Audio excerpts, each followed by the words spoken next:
በቃ ቤት አድርጉ። እኔ መክፈት አልችልም። የሚያስከፍለኝ ነው። ያውራ ታዲማን ያውራ አንዲ ቤት አድርጉ። ታዲማን ሰላም ነው? እንዴት ነው?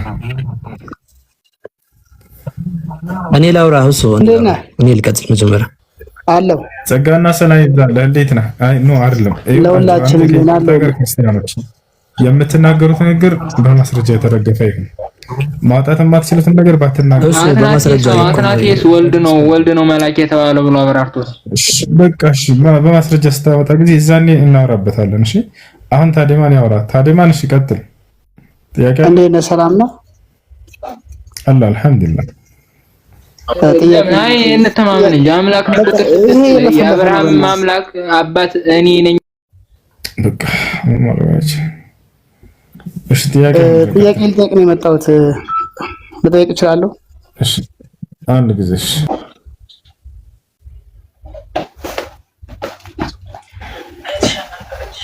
ማስረጃ ላውጣ እንጂ እሱ አልሰማኝም።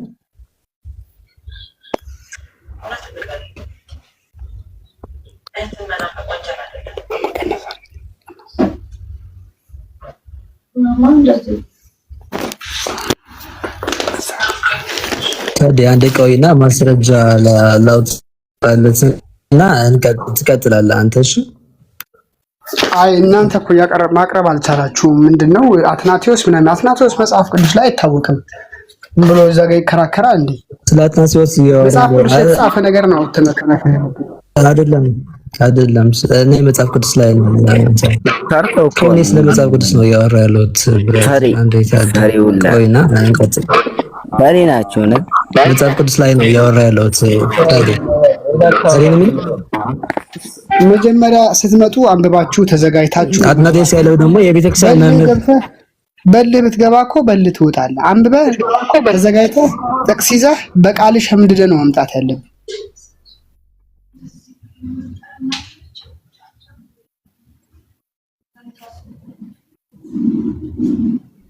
ሰማል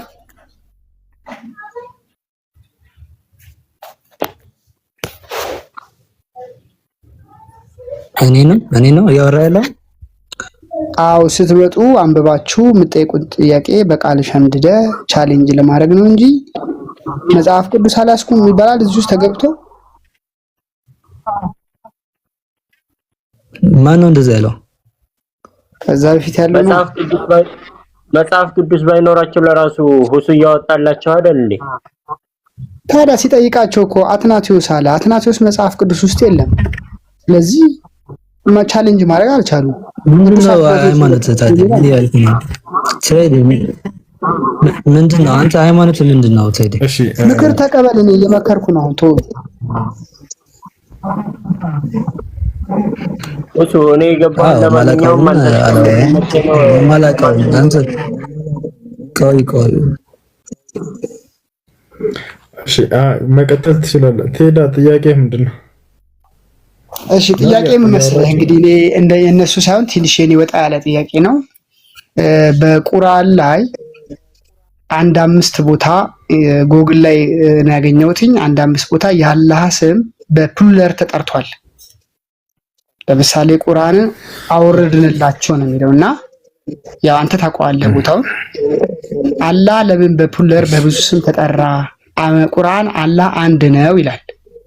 እዛ ጋር ደግሞ ከአንድ በላይ ሲጠራ ምንድነው ከጉግል ላይ ያገኘሁትኝ የስልጣኑን ለማሳየት ነው የሚል ነው። እና እስኪ ይሄንን ከቁርአን ላይ ስልጣኑን ለማሳየት ነው የሚለውን አሳየኝ። እሺ አምላክ አላህ Subhanahu Wa Ta'ala እኛ ብሎ ሲናገር ጊዜ እንደዛ የሚናገረው ክብሩንና ልቅናውን ለመግለጽ ነው እንጂ ለብዜት አይደለም ነው። ብዜት ስንል ጊዜ ሁለትና ከዚያ በላይ የሆኑ ነገራቶች ማለት ነው አይደለ? ትሄዳ እኛ ማለት ከአንድ በላይ ነው። በጣም ጥሩ ማለት አላህ እኛ ደግሞ ስንል ጊዜ እኛ የሚለው ቃል ለስንት ይከፈላል? እንደ አረበኛ ቋንቋ አገላለጽ ለሁለት ይከፈላል። አንደኛ ብዜት የብዜት እኛነትና የገነት እኛነት በመባል ለሁለት ይከፈላሉ። ይሄን ታውቃለህ አይደል? እሺ የግን አሁን እኔ ካንተ የምፈልገው ከቁርአን ላይ አላህ በብዛት የተጠራው የግነተኛነት ለማሳየት ነው የሚል ጥቅስ ታሳየኛለህ? ምክንያቱም አሁን አንተ ሳብጀክቲቭ እንዳትመልስልኝ ከቁርአን ብቻ በምን ቋንቋ ነው እና በእንግሊዝኛ ተተርጉሟል። በእንግሊዝኛ ችግር የለም። በምን ቋንቋ ተተርጉሟል አይደለም ጥያቄ። ቁርአን በምን ቋንቋ ነው የወረደው ነው ጥያቄ። በአረብኛም ቢወርድ በአረብኛ ቁርአን ላይ አላህ በብዙ ስም የተጠራው ግነቱን ለማሳየት ነው። ከቁርአን ጥቅስ አሳየኝ። አዳምጥ አንዴ። ከቁርአን አሳየኝ። ሰማለሁ። ስሙ የደረሰው ጥያቄ ጠይቀው እናዳምጥም። በቃ አያቸው ጥያቄ አለ። ይቀጥል።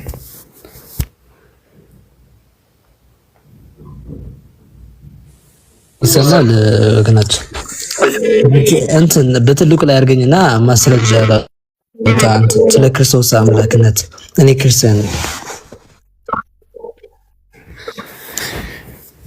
እሺ መቀጠል ትችላላችሁ። ጥያቄ ጠይቃችኋል አይደል? አዳም ከዛ በኋላ ቢያንስ ለመረዳት ቀደም ለማንኛውም ወደ ትልቁ ላይ አድርገኝ። እሱ ትልቁ ላይ አድርገኝ ስለ ክርስቶስ አምላክነት። እሺ አይሽ እሺ ቪዲዮ ላውጣ ቢልኩ ፎሎወሬ እንትን አይከፍትም። ትልቁ ላይ ስታደርገኝ ይከፍታል።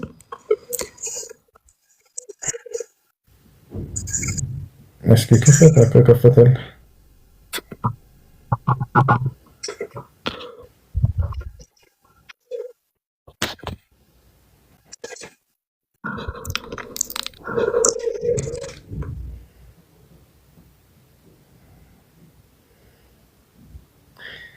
እሺ ማሳየት የሚፈልገው ካለ ትልቁ ላይ አድርጉት። ከሌለ አንብብልን እንሰማለን። ችግር የለውም። ፎሎወር ከሌለ አንድ ሺህ ከሌለ አይከፍትም መሰለኝ። የለህም እንሰማለን። እሺ የኛ ኦኬ ዮሐንስ እሺ ኦኬ እሺ ክፈተው አንተ። እሺ ክፈተው አንተ። ዮሐንስ ራእይ 22ን ክፈተው። ዮሐንስ ራእይ ስንት ነው? 22 ማን ነው? እስኪ ከፍትልን አንድ ልጅ እናስገባ። ጀማል ካለ መርሐባ። እሺ መርሐባ ንገረኝ ቁጥሩን። ዮሐንስ ራእይ 22 ምዕራፍ 22 ኦኬ እሺ ዮሐንስ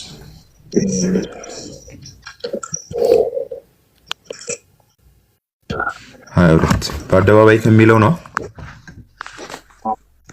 13 ቁጥር ክፈተው። አንተ አይታየኝም። ክፈተው ቪዲዮ ቁጥር 13 ሂድ። ቁጥር 13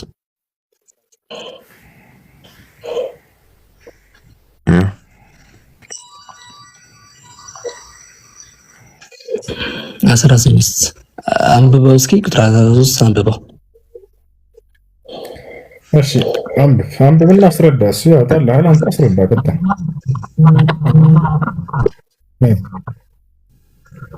አልፋና ኦሜጋ ፊተኛውም ኋላኛውም የመጀመሪያውና የመጨረሻው እኔ ነኝ ይላል እኮ በመጽሐፍ በእንትን የመጀመሪያውና የመጨረሻው ሊል የሚችል ደግሞ አንድ አምላክ ብቻ ነው። ገብቶሃል? አዎ ጨረስኩ። ተቃዋለህ እኮ ቀጥልበት። እሱ ላይ ቀጥልበት። አዎ እሱ ላይ ቀጥልበት እኮ። እዚህ ላይ ምን ነው ያለ መሰለህ? እዛ ላይ ምን እንትን ሚተተር እዛ ላይ አሁን አልፋና ኦሜጋ እዛ ላይ አሁን ክርስቶስ አልፋና ኦሜጋ ፊተኛው ኋለኛው መጀመሪያውን መጨረሻውን እኔ ነኝ ይላል።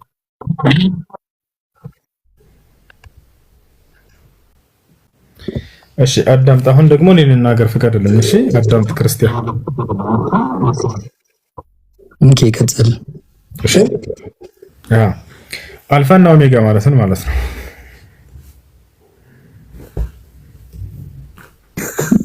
መጀመሪያው መጨረሻውም እንደማለት ነው። አልፋ እና ኦሜጋ ያለና የነበረ ማለት ነው። እንደዛ አልፋ ማለት አልፋ የምን ቃል ነው? ኦሜጋ የምን ቃል ነው? እንደዛ ነው ትርጉሙ። የምን ቃል እንደሆነ አታውቅም። ትርጉሙ ግን እንደዛ ነው። በአማርኛም እኮ አለ እዛ ጋር መጨረሻውና ይመስለኛል አልኩም። እዛ ላይ ያው ፊተኛውና ኋላኛው ይላል እኮ ፊተኛውና ኋላኛው የመጀመሪያውና መጨረሻው ይላል። እዛ ላይ ፊተኛና ኋለኛ እየተባለው ኢየሱስ ክርስቶስ ከማን አንፃር ነው?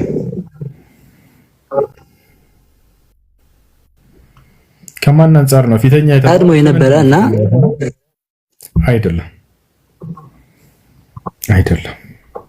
ላስረዳ በመጽሐፍ ቅዱስ ልፍታለህ አይደለም። በመጽሐፍ ቅዱስ እኔ ከለመልስ ለመጀመሪያ በመጽሐፍ ቅዱስ ኢየሱስ ዘላለምነቱና ሁሉን በመግዛት እግዚአብሔር ባህሪ እንደሆነ እያሳየ ነው። እዚህ ላይ ገብቷል። ኢየሱስ ክርስቶስ እዚህ ላይ በእግዚአብሔር ባህሪ ሁሉን አባቱ እኮ መጽሐፍ ቅዱስ እንደዛ ነው የተፈጠረው። የቱ ጋር ነው እንደሱ ነው?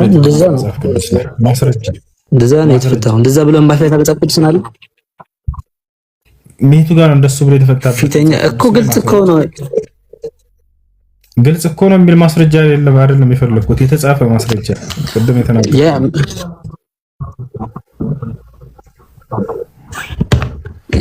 ምን የሚለው ነው የምትለው ማስረጃው ምን እንዳለ ራሱ ጠፋው ልጅ። ምክንያቱም ማስረጃ እያልኩ ደጋገምኩኝ የለም በቃ ተረሳ የተናገረው ሁሉ አልጠፋኝም። የቤተ ክርስቲያን አባቶች እንደዛ ነው የሚፈቱት ያልኩ ነው። ማስረጃ የቱ ጋር ነው እንደሱ ብለው የፈቱት? ማስረጃ አንተ አሁን መረዳት የምትፈልግህ ከሆነ ፊተኛና ኋለኛ ሲል ኢየሱስ ክርስቶስ ስለራሱ ምን ለማለት እንደሆነ አሁን ላሳይህ። ተዛለረላ ምን ለማለት እንደሆነ ላሳይህ። ፊተኛ የተባለው ክርስቶስ ትንሣኤ በማድረግ ለአዲስ ኪዳን ሰዎች ቀዳሚ ስለሆነ ወይንም በኩር ስለሆነ ከዚህ አንፃር ነው ፊተኛ የተባለው። ምክንያቱም የመጀመሪያው ትንሣኤ ማን ነው? እርሱ ነው። እንደ ክርስቲያኖች እምነት ሞቶ ተነስቶልናል የሚሉት በዚህ ምንድነው ፊተኛ ነው። ስለዚህ ከሙታን አንፃር ትንሣኤ በማድረግ ፊተኛ ተብሏል ኢየሱስ ክርስቶስ። ከሰዎች አንፃር ነው እንጂ ከአምላክ ጋር እየተነጻጸረ አይደለም። ሁለተኛ ኋለኛ የተባለው እስከ ማን አንፃር ነው? አይልም ይላል። ቆይ የት ነው እንደዚህ ያለው? የት ነው እንደዚህ ማስረጃ? አንድ የተረጋጋ ላሳይህ ነው። ተረጋጋ፣ ቀስ በል። ኋለኛ የተባለው ደግሞ ከማን አንፃር ነው? ኢየሱስ ክርስቶስ ከአዳም አንፃር ነው።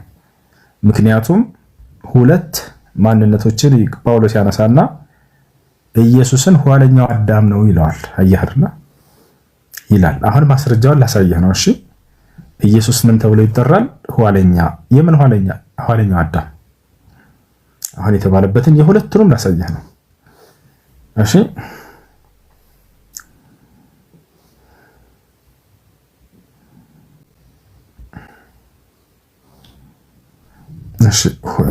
ፊተኛ የተባለው ከምን አንፃር እንደሆነ ላሳይህ። ከሙታን በኩር ስለሆነ ነው ፊተኛ የተባለው። አሁን ላሳይህ ነው ማስረጃ። ኋለኛ የተባለው ኋለኛው አዳም ስለሆነ ነው።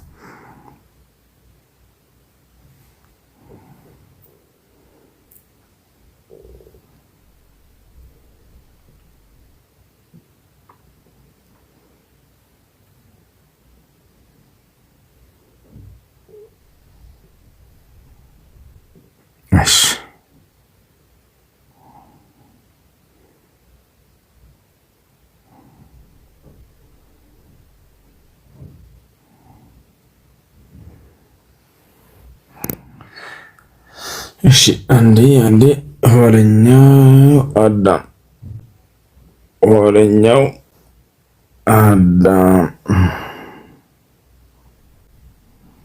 ኋለኛ የተባለው ከአዳም አንፃር ነው። እሱን እንመለከታለን። ከዛ በኋላ ደግሞ ያውና አንደኛ ቆሮንቶስ ምዕራፍ 15 ቁጥር 45 እንዲሁ ደግሞ ፊተኛው ሰው አዳም አለ። ፊተኛው ተባለ አዳም። ኢየሱስስ ኋለኛው አዳም ነው። ተመልከቱ። እንዲሁ ደግሞ ፊተኛው ሰው አዳም ሕያው ነፍስ ሆኖ ተብሎ ተጽፏል። ኋለኛው አዳም ሕይወትን የሚሰጥ መንፈስ ነው አለ። ኋለኛው አዳም የተባለው እዚህ ጋር ማን ነው? ሚውተን አንሳ።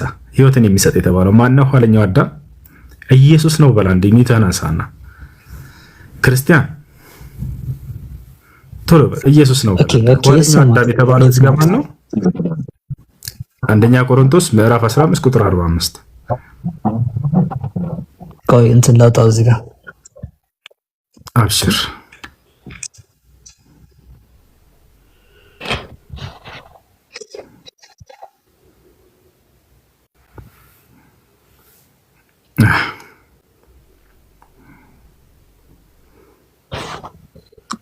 ኦኬ አውጣት። ኋለኛው አዳም የተባለው ማን ነው? እዚህ ጋር ኢየሱስ አይደለ? እንዲሁ ደግሞ ፊተኛው ሰው አዳም ሳይሆን እስኪ ቁጥር 4 ላይ አውጣ እያለ ነው። አይ መጽሐፍ ቅዱስ ነው ያወጣው። ስለዚህ ኋለኛው አዳም የተባለው እዚህ ጋር ማን ነው? ቁጥር 45 ነው። እሺ እንዲሁ ደግሞ ፊተኛው ሰው አዳም ሕያው ነፍስ ሆነ ተብሎ ተጽፏል። ኋለኛው አዳም ሕይወትን የሚሰጥ መንፈስ ሆነ። እዚህ ላይ ስለ ክርስቶስ አይደለም የሚያወራው። ክርስቶስ ከአዳም አንፃር ነው ያልካ። ክርስቶስ ከአዳም አንፃር ነው። እሺ ሕይወትን የሚሰጠው ማን ነው ታዲያ? ኢየሱስ ነው ብለህ ታምን የለ እንዴ? አዎ ክርስቶስን አልሰበከም። ስለ ክርስቶስ አይደለም ሲጀመር የሚያወራው፣ ስለ ራሱ ሃይማኖት ነው የሚያወራው። ስለዚህ እኔን አይመለከትም። ክርስቶስን ጥሩ እንደሆነ መልካም እንደሆነ ስለ ክርስቶስ አምላክነት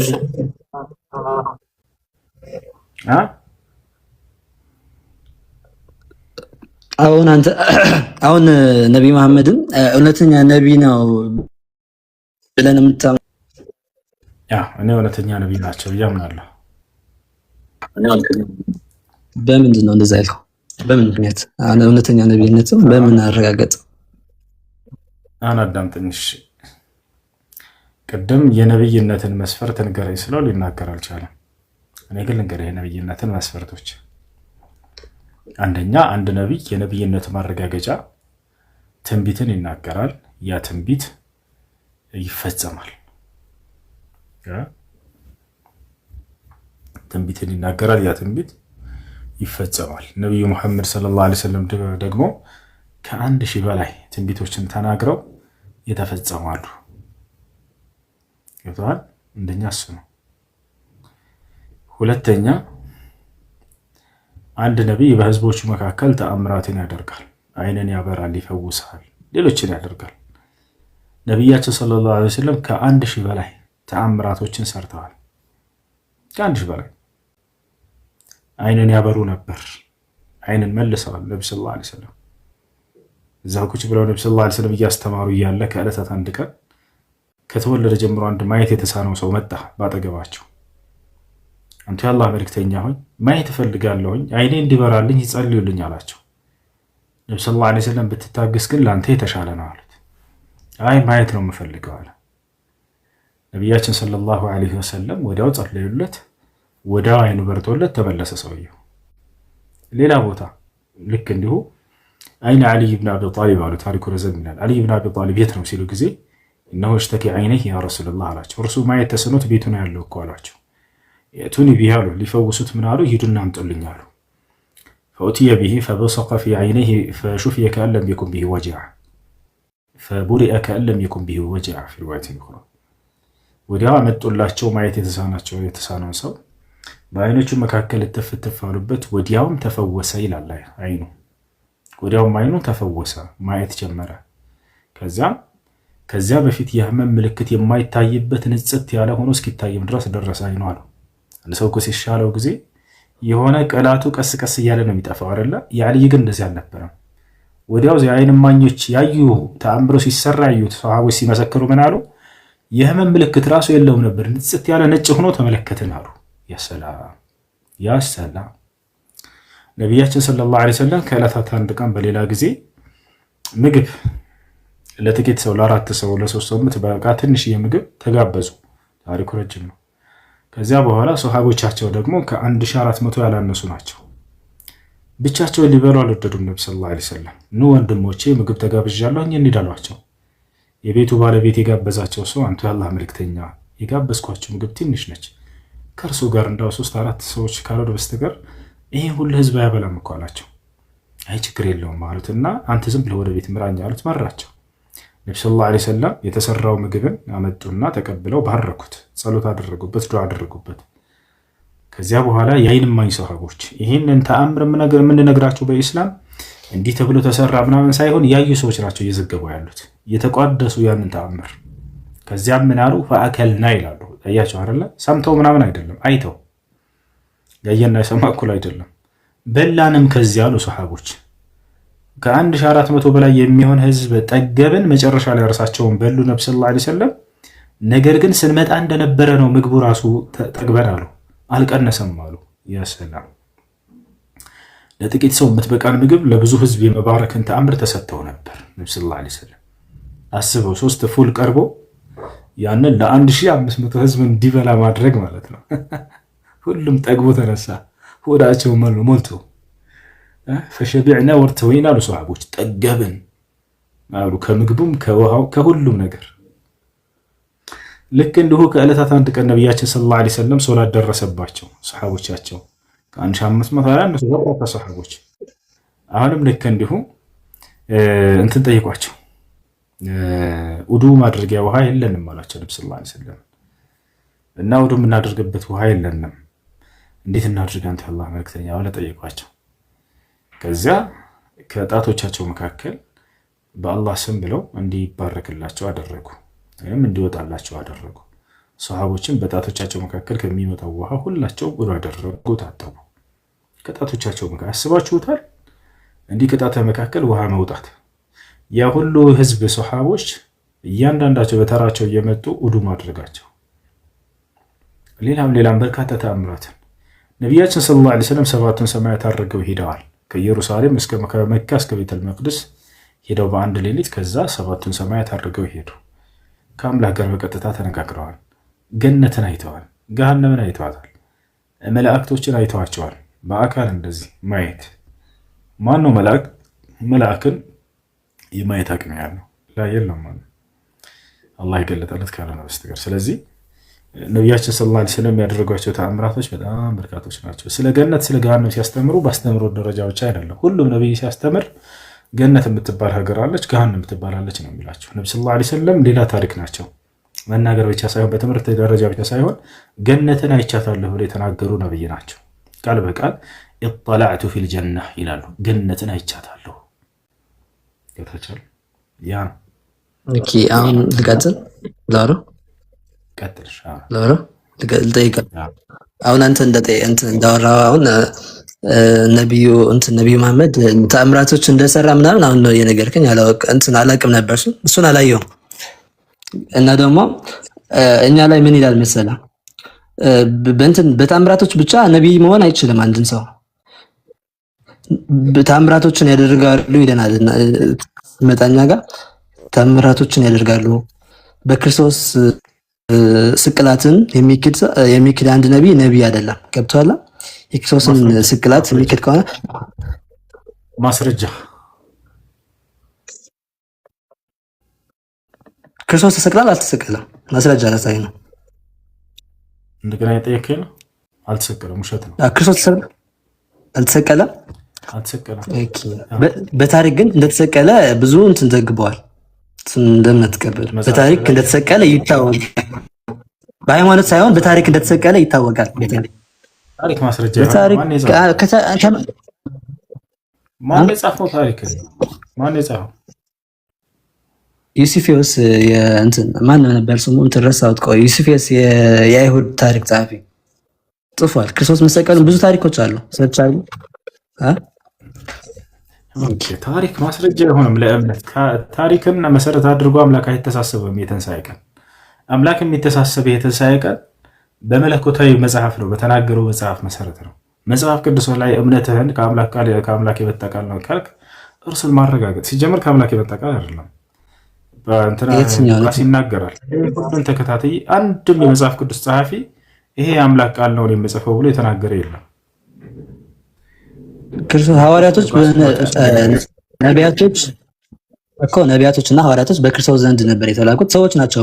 እኛ የአምላክ ቃል ነው ብለን የአምላክ ቃል ነው ብለን አናምንም። በክርስትና መጽሐፍ ቅዱስ የአምላክ ቃሉ ነው፣ በቃ እሱ ቃሉ ነው ራሱ የጻፈው ነው ብለን አናምንም። ግን ተገልጦላቸዋል ብለን እናምናለን። ገብቶሃል? ነቢያቶች ተገልጦላቸው እንደዛ ብለን እናምናለን። በጣም ጎበዝ። እሱን ነው መጽሐፍ ቅዱስ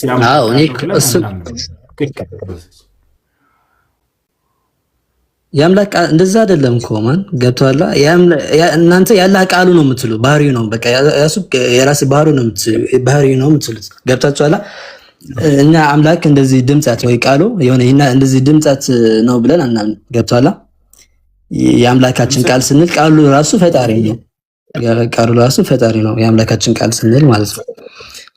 አሁን እዛ ላይ ልምጣልን ነው መጽሐፍ ቅዱስ ፈጣሪ ነው ፈጣሪ ነው ማለት አይደለም። የአምላክ ቃል እኮ ነው መጽሐፍ ቅዱስ አይደል እንዴ? የአምላክ ቃል ማለት የባህሪ ቃል ነው እሱ መጽሐፍ ቅዱስ የአምላክ ቃል ነው ቅዱስ አይደለ?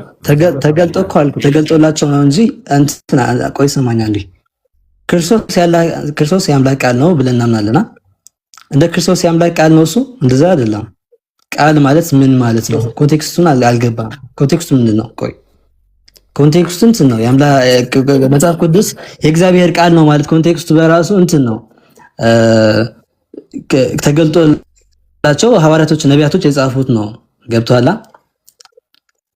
ሐዋርያቶች ክርስቶስ በራሱ አስቀድሞ ነቢያቶችን ይስልክ ነበር እግዚአብሔር አምላክ ሙሴ እና አብርሃም ሁሉም ነቢያቶች ሲልካቸው መገለጥን ያሳያቸው ነበር እግዚአብሔር አምላክ። ገብቶሃል?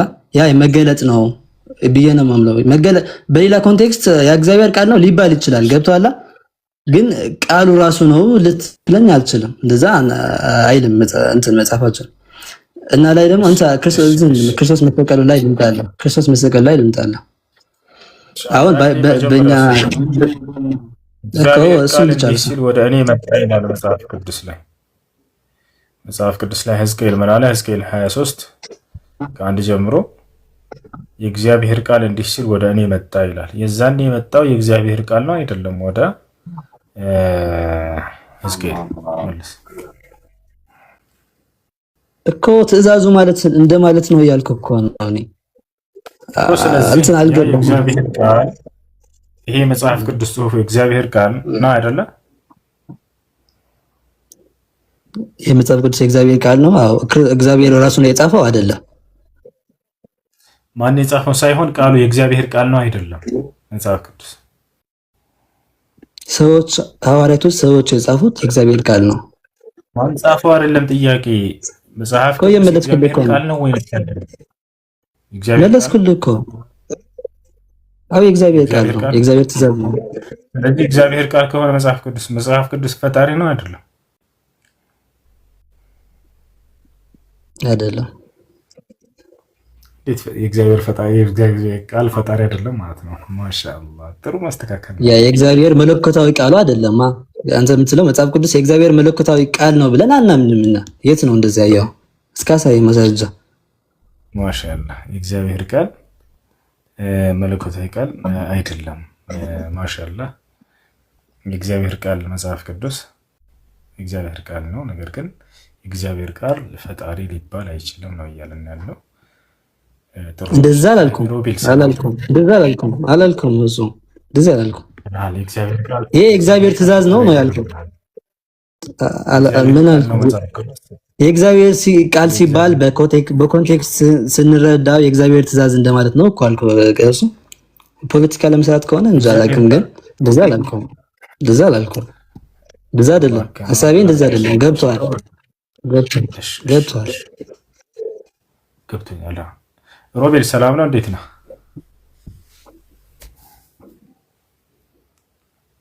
አለህ ሮቤል?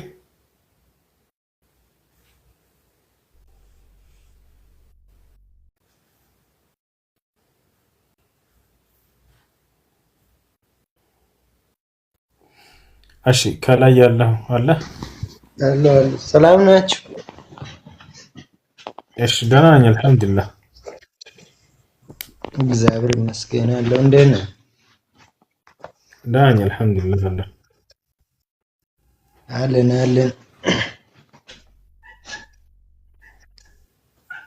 እንትን ጥያቄም ብዙ መረልም ሁሌም ስታወሩ ስለ መጽሐፍ ቅዱስ እንትን ስለ መጽሐፍ ቅዱስ ታወራላችሁ።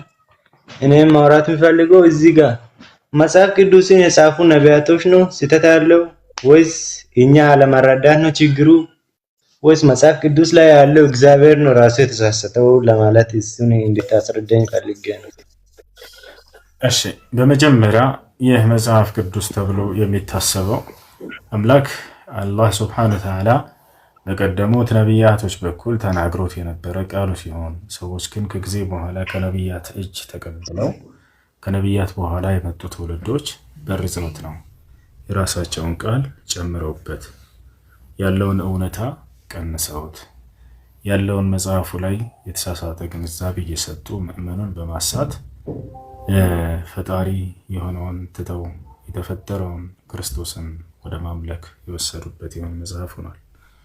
ይሄ ነው ያባጭር ያለው ነገር። ስለዚህ ሰዎች ናቸው እንጂ የተሳሳቱት አምላክም ተሳስተው አይደለም፣ ነቢያቶችም ተሳስተው አይደለም። ነገር ግን ከነቢያት በኋላ የተነሱ ሰዎች ለራሳቸው በሚመች መንገድ በረዘውት ነው። ይሄ ነው አምላክ አላህ ሱብሓነሁ ወተዓላ እሱን ተናግሯል። እሺ መች ተበረዘው? ከነቢያቶች በኋላ የነበሩ ትውልዶች ናቸው የበረዙት። የጥበቃ ኃላፊነቱን በወሰዱ ጊዜ እነዚያ ሰዎች ናቸው የበረዙት እኮ። መች ማለት ነው? መች እንደማለት ነው። በምን ማስረጃ ሳይ? መልካምሽ አምላካችን አላህ ሱብሓነሁ ወተዓላ ሲናገር ምን አለ መሰለህ? يحرفون الكلمة عن مواضعه ይላል። ቃሌንም ከቦታ ይቀይሩታል አለ እና እነዚህ አካሎች አምላክ አላህ ሱብሓነሁ ወተዓላ ነቢያቶችን ሙሳን ለምሳሌ ተውራትን ከሰጠው በኋላ ከዛ በኋላ ላሉ ሊቃውንቶች መጽሐፉን ጠብቁ የሚለውን ዋስትና ለእነሱ ሰጥቷቸው ነበር። እነሱ ናቸው የበረዙት። አሁን ማስረጃ ላሳየ የምናገረው የጥበቃ ዋስትናውን እንደሰጣቸው ከዚያ በኋላ ከምንድን ነው የምታሳየው? ከቁርአን ላሳየህ፣ ከመጽሐፍ ቅዱስ አንተ ምረጥ ደስ ካለ። መጽሐፍ ቅዱስ እንደተበረዘ ከመጽሐፍ ቅዱስ ልታሳየኝ ነው? ችግር የለውም። ጭራሽ እንዳውም ኦሪት ጠፍታ ነበረ፣ ተቃጥላውላ ነበር። እስከሳይ እሺ ያና እዚህ ጋር ምን ይላል? እዝራ ስትሄድ ምዕራፍ 2 ቁጥር 23 አንዴ ላውጣለህ። አሁን ንገረኝ፣ እኔም ልክፈት ነው። ትንሽ ሞባይል አለችኝ ነው። እሺ እዝራ ስትሄድ ሕዝቅኤል ምንድን ነው? እዝራ ስትሄድ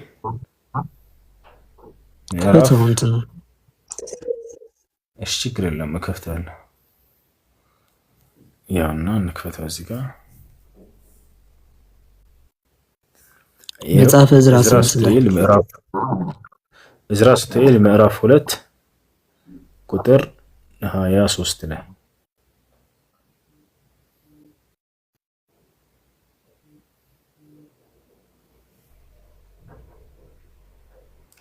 ያና እዚህ ጋር ላሳየህ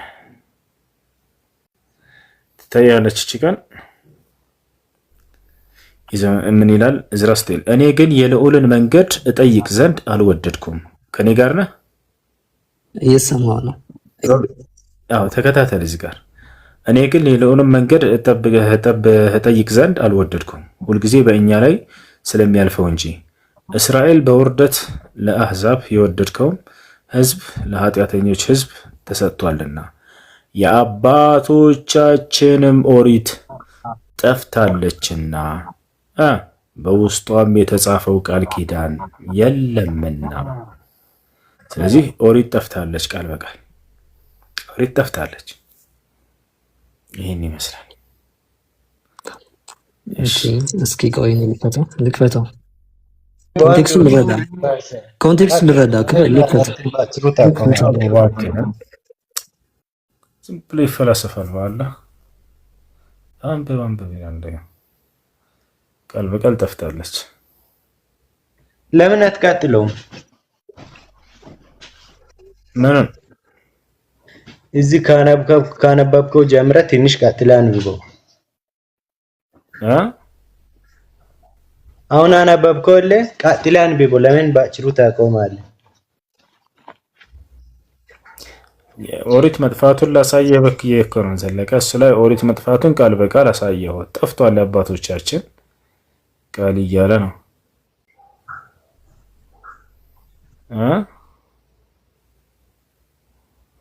የአባቶቻችን ኦሪት ጠፍታለች ይላል ቃል በቃል። ጨርሰው እስኪ ችግር የለውም ጨርስላቸዋለሁ።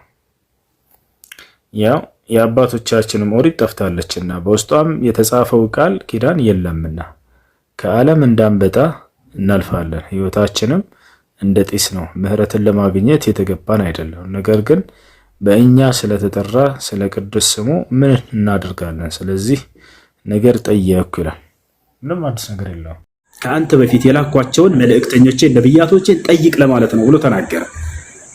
ታዲያ እንደሱ ከሆነ ነብዩ መሐመድ ሰለላሁ ዐለይሂ ወሰለም ያለፉትን ነብያቶች የት አግኝቶ ነው ሊጠይቃቸው የሚችለው? በወንጌል አማካኝነት አይደለም። ያለፉትን ነብያቶችን ጠይቅ እያለ ነው አላህ። አሁን ጥያቄው ምንድነው የሚሆነው? የት አግኝቶ ይጠይቃቸዋል ነው። የት አግኝተው ነብያችን ሰለላሁ ዐለይሂ ወሰለም ይጠይቋቸዋል? ምክንያቱም ነብያቶች ሞተዋል አይደለ? ጥሩ ጥያቄ። ይሄ የት ነብያችን ሰለላሁ ዐለይሂ ወሰለም የት አግኝተው ይጠይቋቸዋል? ኢየሩሳሌም ቤተል መቅደስ መልአኩ ገብርኤል ከመካ ወስዷቸው ቀጥታ ኢየሩሳሌም ቤተ መቅደስ አስገብቷቸዋል። ካስገባቸው በኋላ ነብያችን ሰለላሁ ዐለይሂ ወሰለም ብለው ቃል በቃል ዑሪደት ዐለይየ አልአንቢያ ነብያቶችም ለእኔ ተቀረቡልኝ ተገለጡልኝ አሉ። ነብያት ሁሉ አግኝተዋቸዋል፣ እነርሱንም መርተዋቸዋል። ሁሉ የነብያት ሁሉ መሪ መሆናቸው ይታወቅ ዘንድ ላሳይህ ማስረጃ ክርስቶስን እንዳገኙት፣ ሙሴን እንዳገኙት፣ አብርሃምን ሃሮንን እንዳገኟቸው ላሳይህ በአካል ማን ነብዩ መሐመድ ሰለላሁ ዐለይሂ ወሰለም። እሱ ውስጥ አንግባ። አሁን ይሄኛው ብቻ ይሻለናል አይሻልም? ላሳይህ እሱ አይደለም። ቆይ ለመሰለ እኔም እጄ ላይ ጥቅስ እኮ ላመጣ እችላለሁ። ለመሰለ መንፈስ ቅዱስ ተገለጠልኝ ኦር ምናምን የሚል አይነት ተቀባይነት እኔ ልቀበለው የማልችለው ጥቅስ እኮ አለ እኔም ጋር እሱ። ስለዚህ ይሄ እናንተ አትቀበለውም? እርሳቸው የቀደሙት ነብያት መገለጣቸውን እርሳቸው አረ በፍጹም ልቀበለው ምንም ልለው የማልችለው አይነት እንትን ነው። ለምንድን ነው ያልተቀበልክበት ምክንያት? የማልቀበልበት ምክንያት አንድ ነብይ ወይ ደግሞ አንድ ከእግዚአብሔር ዘንድ ወይ ካላህ ዘንድ ሊነጋገር የሚችል አይነት ባህሪ ነበራቸው ወይ ብለህ ከጠየቀኝ እኔ ልቀበለው አልችልም። ይሄንን ስለ ባህሪያቸው ሳይሆን የቀደሙትን ነብያት ማግኘታቸውን ያልተቀበልክበት ምክንያት ምንድን ነው?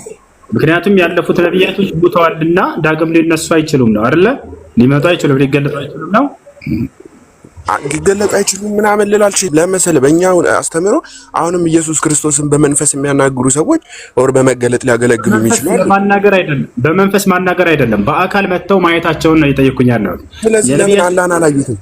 እንደዛማ ካልከኝ አላህን ለምን አላዩትም? አምላክ አላህ ሱብሓነሁ ወተዓላ እርሱ ፈጣሪ ነው። ገብቶሃል አይደለ? ፈጣሪና ፍጥሩን እያወዳደረ እንደሱ አያስኬድም። አምላክን ሙሴም ለማየት ጠይቆ አሁን እኔን ማየት አትችልም ብሎታል።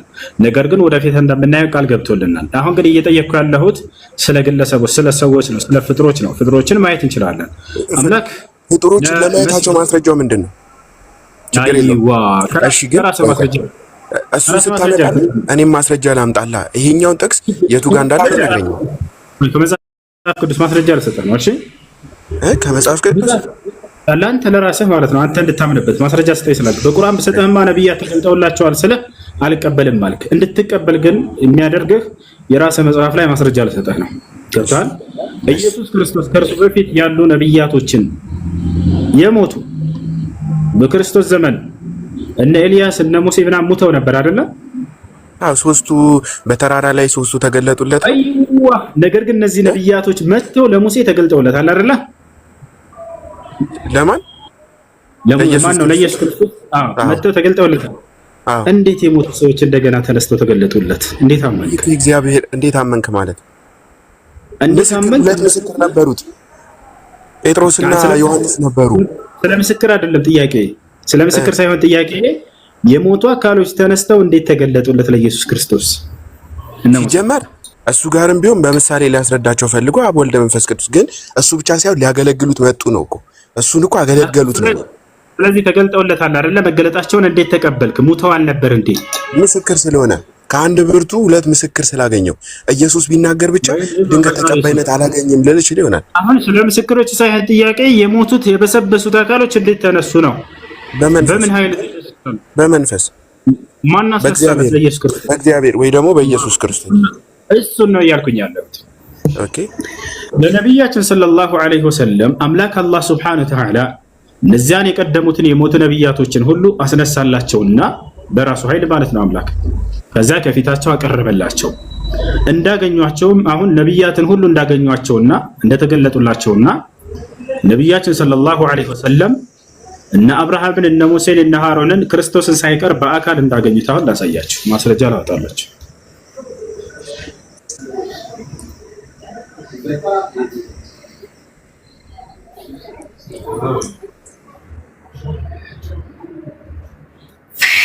እየጠጣሁ አንድ የጌታ ሰው ጋር ለመረጋጋት ሲጠይሽ ምን ብር የለም ወላሂ እንትን አላስኩም ብር አላወጣሁም ምንም ወላሂ። እና ተመልከት፣ ያውና እዚህ ጋር ወደ አማርኛ ልቀይርልህ አይደል ዴቭ አለ ወይስ ወጣህ? አለ እየሰማሁ ነው በሚገባ ሶታ እኮ እየሰማሁ ነው። እሺ ዲቫ የወጣህ መስሎኝ ነው። እሺ ያውና እዚህ ጋር ተመልከቱት። ዑሪضت علي الانبياء ነብያቶች ለእኔ ተገለጡልኝ አሉ። ቃል በቃል ወደ አማርኛ ልቀይረው። ነብያት ታዩኝ፣ ቃል በቃል ነብያት ታዩኝ።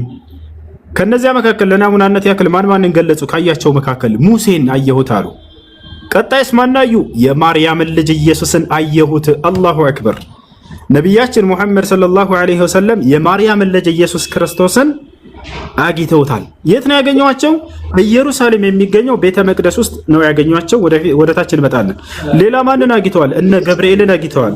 ከዚያ ነቢያችን ሰለላሁ ዐለይሂ ወሰለም ኢየሱስን ሳይቀር እንዳሰገዱትና እንደመሩት መሪ ሆነው እንዳሰገዱት አሳያቸዋለሁ። ማንን አዩ? ሌላ የማርያምን ልጅ ኢየሱስን አየሁት። ሌላስ ማንን አዩ? ነቢያችን ሰለላሁ ዐለይሂ ወሰለም አብርሃምን አየሁት። ያው ማንን አየሁ? አብርሃምን አየሁት። አያችሁ አይደል? ሌላስ ነቢያችን ቆይ አንዴ ተረጋጋ እባክህን፣ አንዴ ተረጋጋ። ከዚያስ ገብርኤልን አየሁት። ያው ገብርኤል ሳይቀር ነቢያችን ሰለላሁ ዐለይሂ ወሰለም ገብርኤልን ሳይቀር አይተውታል ማለት ነው። ገብታችሁ አይደል? ይሄን ይመስላልና ነቢያችን ሰለላሁ ዐለይሂ ወሰለም እነዚህን የቀደሙትን ነቢያት ሁሉ አይተዋቸዋል። ከነዚያ ለናሙናነት ያክል የተወሰኑትን ጠቅሰውልናል። ምንጩን ማየት የፈለገ ሰው እዚህ ጋር ታገኝታላችሁ። ሙስሊም 167 ላይ ታገኝታላችሁ ማለት ነው። ትርሚዚ 3000 ላይ እናገኘዋለን ማለት ነው። እሺ ቀጥለሃል።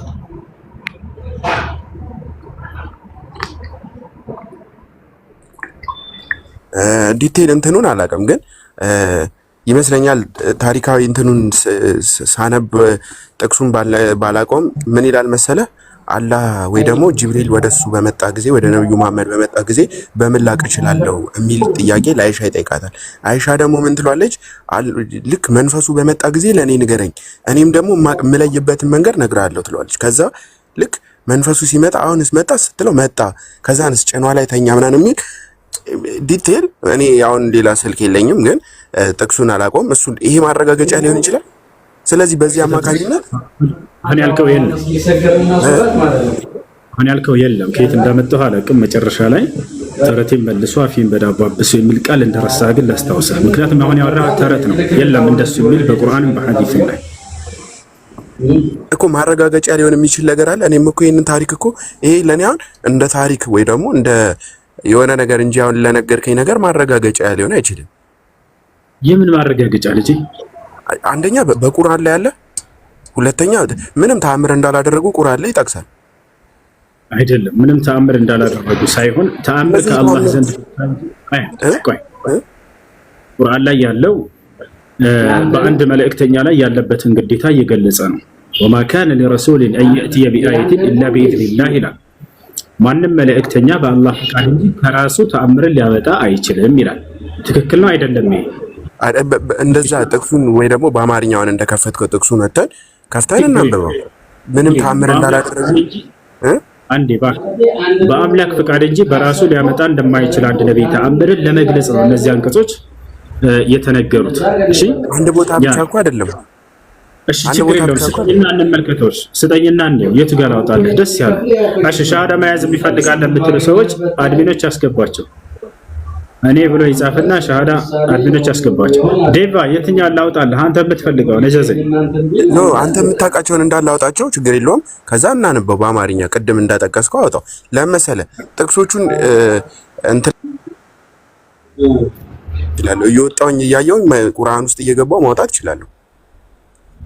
እሺ አውጣለን። እሺ ችግር የለውም። እሺ አድሚኖች ካላቸው አስገባቸው። ሱራ 20 ምዕራፍ 20 ቁጥር 10 ላይ ግባ። እሱም ላይ ይላል። እሺ ምዕራፍ 20 እኛ ለመሆን ግን ልግባና ሊሆን አዎ እሺ አረጋግጥና ነው አንድ ካሽ ይፈላል እንዳላደረጉ ነው ማመጣው። እሺ ስለዚህ ይሄ ተአምር ሊሆን አይችልም። ምንም ተአምር እንዳላደረጉ ነው ማመጣልን ማስረጃ።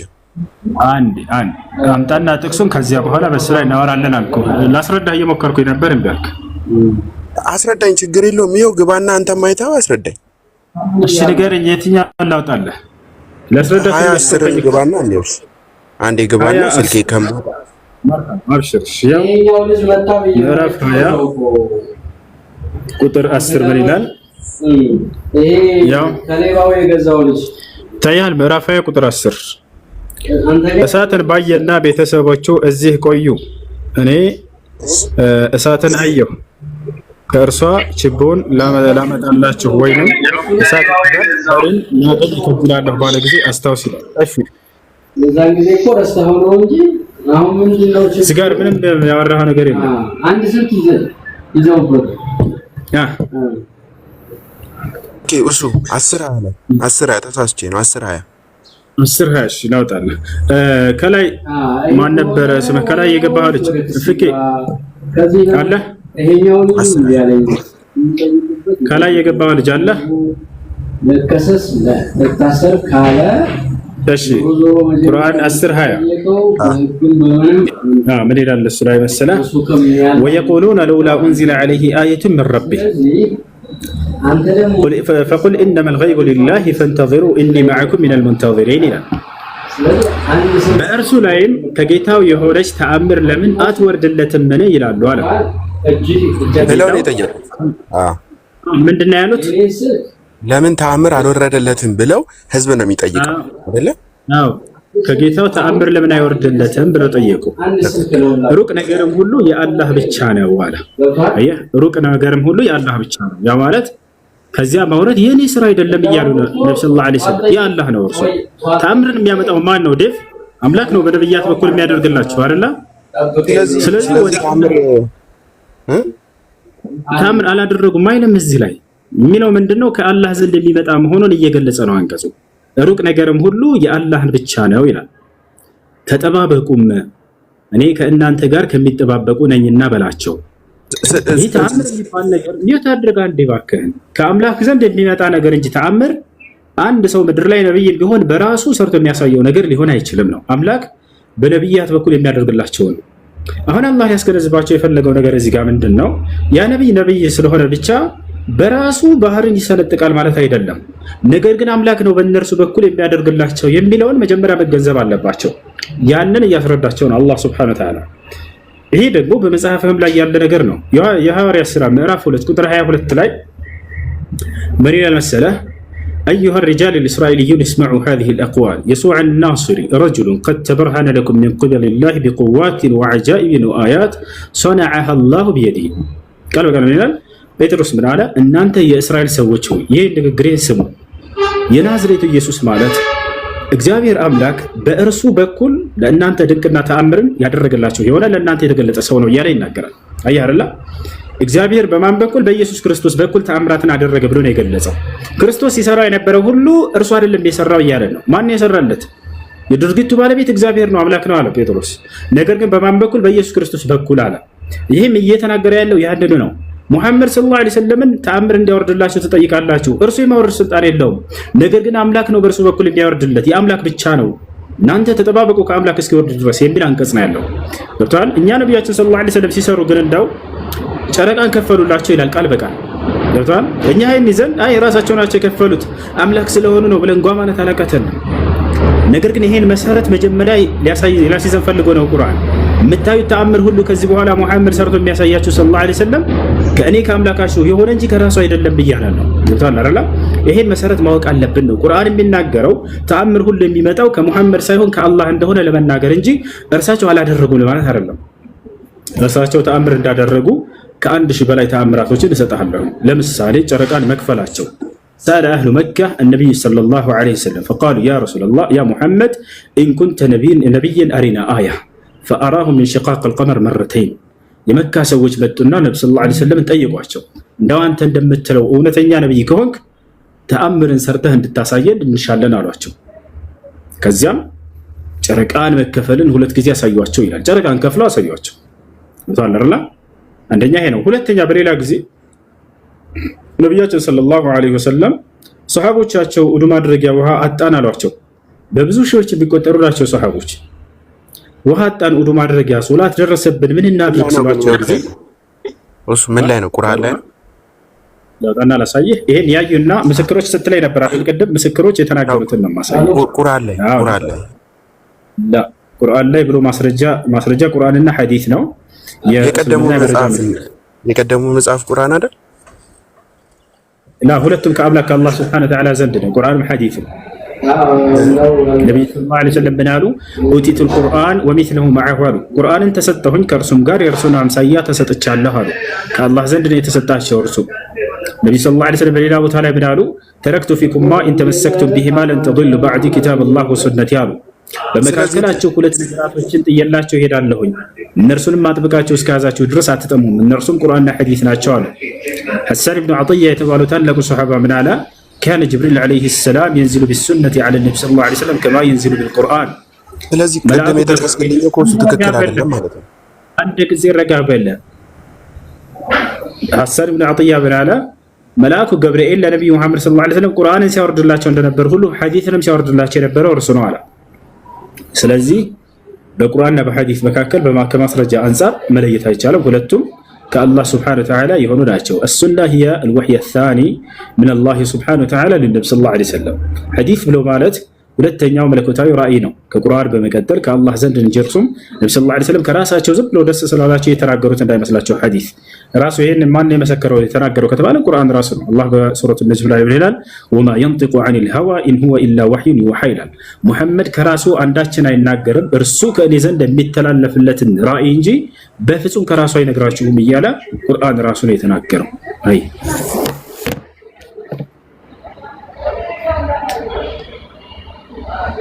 ቀጥል ደፍ ቅድም ኢሳን አናገሩት ጅብሪልን አናገሩት ብለህ የጠቀስክልኝም እኮ ከቁርአንና ከሐዲስ አይደለም ከሌላ ጥቅስ ነው። ስለዚህ እሱን ሌላ ውድቅ ልናደርገው ነው።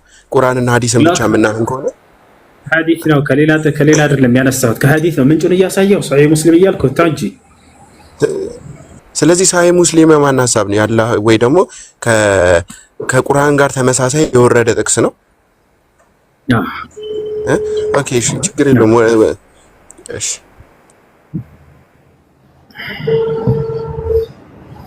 ሌላ ጥያቄ አለ? ሌላ ጥያቄ ቁርአን ላይ አሁን ሙሉ ቁርአንን ስገባ የጋኔል ምዕራፍ የምናምን ምዕራፍ ምናምን የሚሉ አሉና ከሱ ብቻ ሳይሆን በጣም ሊያስገርመኝ የቻለው የላሚቷ ምዕራፍ ምን ሊል ተፈልጎ ነው ወይ ደግሞ ከአላህ ዘንድ የወረደ ቁርአን ነው ብዬ ለማመን ራሱ በጣም ከባድ ጥያቄ። ለላሚቷ ሚል ምዕራፉን እንዴት ነው ለላም ነው የወረደው ወይ ደግሞ ለማን ነው ብዬ ነው ልረዳ የምችለው? ይሄንንስ እንዴት ታውቃለህ? እሺ በጣም ጥሩ ያልጠቀሳቸው ሌሎች ምዕራፎች ስላሉ እነዚያንም እናንሳቸውና ወደ መልሱ እንሄዳለን። እሺ ለምሳሌ የመዶሻ ምዕራፍ ይላል። አሁን ምን ይሰራል አይደለ? ያው የመድረሻ ምዕራፍ የመከፈል ምዕራፍ ምናምን እያለ ይናገራል አይደለ? የመድረሻ ምዕራፍ የመከፈል ምዕራፍ ይሄው ምን ይሰራል? ዴቭ ትክክል አይደል? አሁን የመድረሻ ምዕራፍ የሚለው መጽሐፍ ቅዱስ ላይ ነው ያነሳሁልህ። አሁን ጥቅሱን ላሳየህ ነው። እሺ ምንም እንደማይሰራ መስክሮልናል። የመድረሻ ምዕራፍ የሚል መጽሐፍ ቅዱስ ላይ ልናይ ነው አሁን። አየህ? እሺ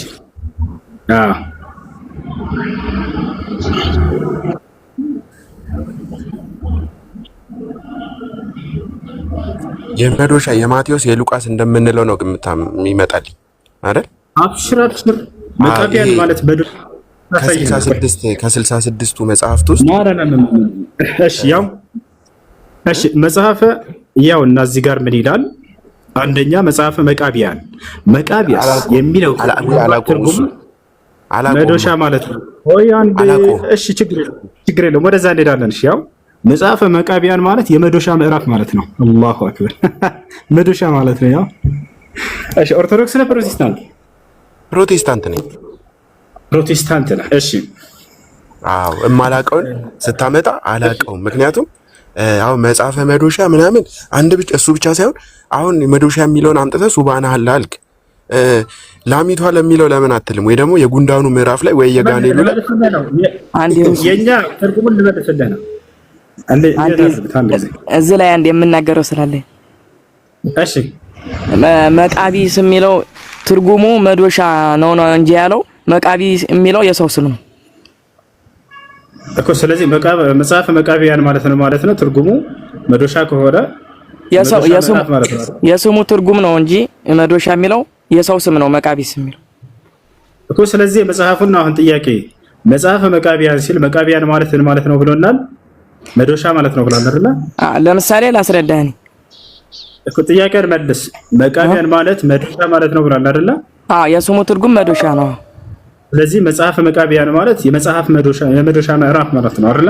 አይደለም። ለምሳሌ ላስረዳህ አንዴ መጽሐፈ ማለት ነው አይደል? አንዴ ላስረዳህና ከዛ ታስረዳለህ። ችግር የለውም። ማብራሪያን ትሰጠናለህ። ግን የቃሉን ትርጓሜ ነው የፈለግነው። አሁን መጽሐፈ መቃቢያን መጽሐፈ ማለት ነው መጽሐፍ ማለት መጽሐፍ የተጻፈ ማለት ነው። በጣም ጥሩ። መቃቢያስ ማለት ነው መዶሻ ማለት ነው አይደለ? ትርጉሙ ግን ሰዎች ናቸው፣ የሰው ስሞች ነው፣ የሰዎች ስም ነው። የተራራም ስም ይሁን የሰውም የበግም ስም ይሁን እሱ አይደለም ጥያቄ። ትርጉሙ የቃሉ ትርጉም መጽሐፈ መቃቢያን ማለት ቀጥታ ትርጉሙ የመዶሻ ምዕራፍ ማለት ነው አይደለ? የመዶሻ መጽሐፍ ማለት ነው አይደለም። አንዴ ላስረዳና ከዛ ችግር የለውም። ትርጉሙን ንገረን። መጽሐፈ መቃቢያን ማለት የመቃቢያን መጽሐፍ መቃቢያን የሚባሉ ሰዎች አሉ፣ የነሱ መጽሐፍ። ትርጉሙ ምን ማለት ነው? መቃቢያን ማለት ትርጉሙማ እኮ መዶሻ ነው። ልክ ነህ። ነገር ግን የሰው ስም ነው ምን እያልኩ ያለሁት ማለት ነው። የአህያ ስም አላልኩም እኮ እሱ ላይ ሳይሆን የአህያ ነው የበግ ነው ሳይሆን የቃሉ ትርጓሜ ምንድነው ነው የቷል አይደል? የቃሉ ትርጓሜ ምንድነው? መዶሻ ማለት ነው አይደል? አዎ። ግን አንዴ እንዳስረዳ ብፈቅድልኝ ደስ ይለኝ። አስረዳህን እኮ የሰው ስም ነው እሱ አልከን እኮ አንዴ ተቃወምነህ። የፈራራም ስም ይሁን የጋኔ ስም ይሁን እሱ ሳይሆን ጥያቄያችን መጽሐፈ መቃቢያን ማለት ትርጉም ምን ማለት ነው ብለን ስናይ መቃቢያን ማለት መዶሻ ማለት ነው ብሎ አስቀምጦታል እዚህ ጋር መግቢያው ጋር ማለት ነው። ስለዚህ መጽሐፈ ማለት መጽሐፍ ማለት ነው ብለህናል። መጽሐፈ መቃቢያን ስንል ጊዜ የመዶሻ መጽሐፍ ማለት ነው አይደል? መዶሻ የሚለው የሰውየው ስሙ ትርጉም ስለሆነ ነው እንጂ የሰውየው መጽሐፍ ስለሆነ ነው መጽሐፈ መቃቢያን የተባለው። ለምሳሌ ሁሱ ማለት ለምሳሌ ሁሱ ማለት መዶሻ ማለት ቢሆን ሁሱ መጽሐፍ ቢጽፍ መጽሐፈ ሁሱ አልኩኝ። ሁሱ ስለጻፈው ነው መጽሐፍ ሁሱ ያልኩት እንጂ መዶሻ መጽሐፈ መዶሻ ለማለት ፈልጌ አይደለም። ልክ እንደዛ ነው። ይሄ ትርጉም የለውም። እሺ መቃቢያን የሚለው መቃቢያን ስም ነው። ምንድነው ትርጉም አለው ወይ ነው ያልኩህ። የሰው ስም ነው ወይንስ የጋኔ ስም ነው የቤት ስም ነው የተራራ ስም ነው ሳይሆን ጥያቄ ትርጉሙ ምንድነው? መቃቢያን የሚለው ትርጉሙ መዶሻ ነው። ነገር ግን መዶሻ መጽሐፈ መዶሻ ለማለት አይደለም፣ የሰዎቹ ስም ስለሆነ ነው መቃቢያን የሚለው እኮ። የሰዎቹ ስም ነው እኮ። እሱን እኮ ተስማማንልህ። አይገባም እንደ ፈጣሪ። ትርጉሙ ግን ምን ማለት ነው ነው የቃሉ ትርጓሜ። ትርጓሜውማ መዶሻ ማለት ነው። እሱን እኮ እያልን ነው። እሺ አሁን ከታች ያለው ዴቫ ቀጥል። ዘዳግም ማለት ነው ዘኍልቍ ማለት ነው መጽሐፈ ዜና ማለት ነው የጸሐፊዎቹ ስም ነው እንዳለ እሺ ዘዳግም የሚለው ሰው ማን ነው? ሰውየው ስሙ የመጣሽ ተይ ዘዳግም የሚባለው ሰውዬ ማን ሰው ነው? በማን ጊዜ ነበር ሰው ነው? አሁን እሱ ዘዳግም ማለት እኮ ትርጉሙ ራሱ ዳግም ስለመወለድ ወይ ደግሞ ምናምን ነው ትርጉሙን ቀጥታ ትርጉሙን እንኳን ብንፈታው። ስለዚህ አሁን መጽሐፍ ቆይ እሺ አሁን ወደ እኔ ለምን ጥያቄ ትመጣለህ? እሱ የምን እኔ ቁርአን ነው የጠየቀው። አንዴ በቃ እሺ ለመለሰልህ ግን የሰው ስም አይደለም። አንደኛ ሰው አይደለም። ዘዳግም ማለት ኦሪት ማለት ህግ ማለት ነው አይደለ? ኦሪቶቹ እንዳለ ህጎች ናቸው። ዘዳግም ማለት ነው የዘዳግም ህግ ወይ ደግሞ ኦሪት ከሆነ ህግ ከሆነ ዳግም ደግሞ ዳግመኛ ህግ እንደማለት ነው። አያው ያ ትርጉም ይሰጣል። ዳግመኛ ህግ ነው። እዛ መጽሐፈ ዜና የዜና መጽሐፍ ያስከራል። እንደዚህ ለማንኛውም ወደ ቁርአኑ ተመልሰናል። የኛ ሲሆን ሱብሃነሁ ወተዓላ አላሁ አክበር እንዳልክ ለራስ ሲሆንም እንደዛው ብለ ያው የላሚቷ የጉንዳን የጋኔል የሚለው ሞር ደግሞ የጋኔል ደግሞ ያስፈራል። እሱን ልነግርህ ነው አሁን እሱን ልነግርህ ነው። ችግር የለውም። በጣም የሚደንቅ ተአምር ነው አሁን የምትሰማው ማለት ነው። የላሚቱ ምዕራፍ የተባለበት ምክንያት ምንድን ነው የሚለው እንመልከት። ይታል ለዶሻ ምናምን ብሎ የሚያልፍ አይደለም። ምክንያት አለው የተጠቀሰበት ቁርአን ላይ። እሺ የላሚቱ ምዕራፍ ሁለተኛው ምዕራፍ ላይ ይገኛል። ይላቻል ሁለተኛው ምዕራፍ ላይ ይገኛል። ምን የላሚቱ ምዕራፍ የሚለው ታዲያ ከላም ጋር ምን አገናኝቶት ነው ወደሚለው እንምጣ። እሺ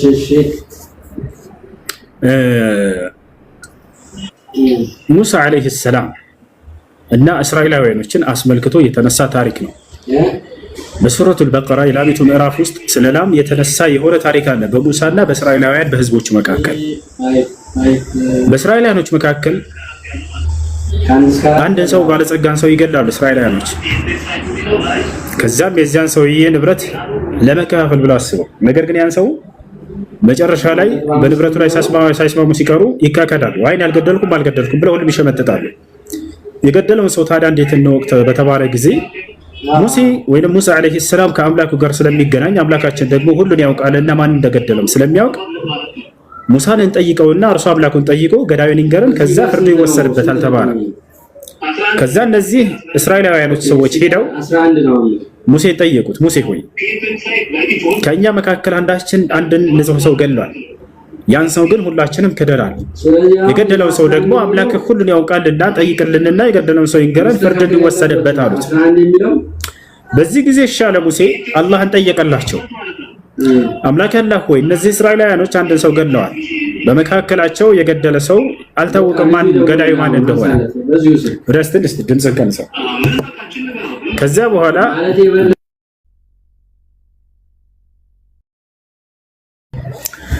በኋላ ሙሳ አላህን በጠየቀ ጊዜ አላህ በቀጥታ መናገር ይችል ነበር። ግን እስራኤላውያኖች ልብ በሉ፣ ለምን አላህ ላምን እንደመረጠ ለምን ፍየልን፣ በግን፣ ከብትን ሌላ ነገር ይቅርታ ግመልን ለምን እረዱ እንዳላለ እዚህ ጋር ለምን ላምን እንደመረጠ ደግሞ ትረዳላችሁ። ካሉበት ትልቅ ክህደት ከውስጣቸው የነበረው ሊያወጣላቸው ፈልጎ ነው አላህ። እስራኤላውያኖች ከወይፈን ወይንም ከላም ጋር ልዩ ትስስር ነበራቸው። እሱን መጽሐፋት ቅዱሳቸው ላይ ታውቃላችሁ። ለዚያ ገደል ልባት ያደረገላቸው አምላካችን አላህ ሱብሓነሁ ወተዓላ ነው። ያንንም የገለጸው ታላቁ ቁርአን ነው። መጽሐፍ ቅዱስ ላይ ታገኙለትም። ወደ እሱ እንመጣለን። ገብታችኋል? በዚህ ጊዜ ሙሳ አላህን በጠየቀ ጊዜ ለማወቅ ያንን ገዳዩን አላህ ምን አለው ለሙሳ? ሙሳ ወይ ገዳዩን ማወቅ ከፈለጉ ላምን ወይንም ወይፈንን እንዲያርዱ እነዚህ እስራኤላውያኖችን እዘዛቸዋል። እሺ አለ። ከዚያ በኋላ ለእስራኤላውያኖች እኔ አላህን ጠይቄላችሁ ነበር አላቸው ሙሳ። ግን ያን ገዳዩን ማወቅ ከፈለጋችሁ ላምን ወይፈን እረዱ ተብላችኋል አላቸው። በዚህ ጊዜ እስራኤላውያኖች እየተሳለክብን ነው ወይስ ምንድነው? ምን አገናኘው አሉት። በዛው በቁርአን ላይ ሲናገር ምን ይላል? ወኢዝ ቃለ ሙሳ ኢነላሃ የእሙሩኩም አን ተዝበሑ በቀራ። ሙሳ ለህዝቦቹ ባለ ጊዜ አስታውስ፣ እነሆ ጌታችሁ አምላካችሁ አላህ ያን ገዳይን ማወቅ ከፈለጋችሁ ላምን እንድታርዱ ያዛችኋል ባላቸው ጊዜ አለ። ህዝቦች ታዲያ ምን አሉት? ቃሉ አተተኺዙና ሁዝዋ፣ እኛን ማላገጫ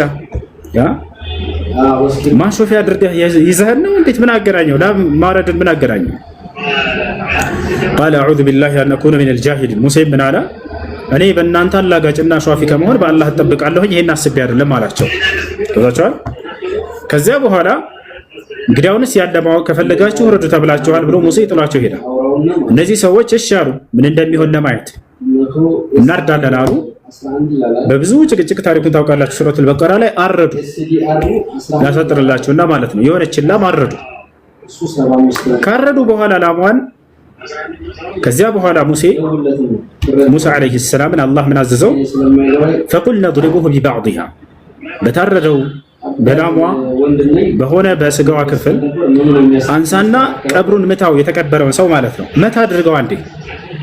ወዲያው በመታው ጊዜ ሙሳ አለይሂ ሰላም ቀብሩን አንስቶ በስጋው መታ ባደረገ ጊዜ ያንን የሞተውን ሰው አላህ አስነሳላቸው።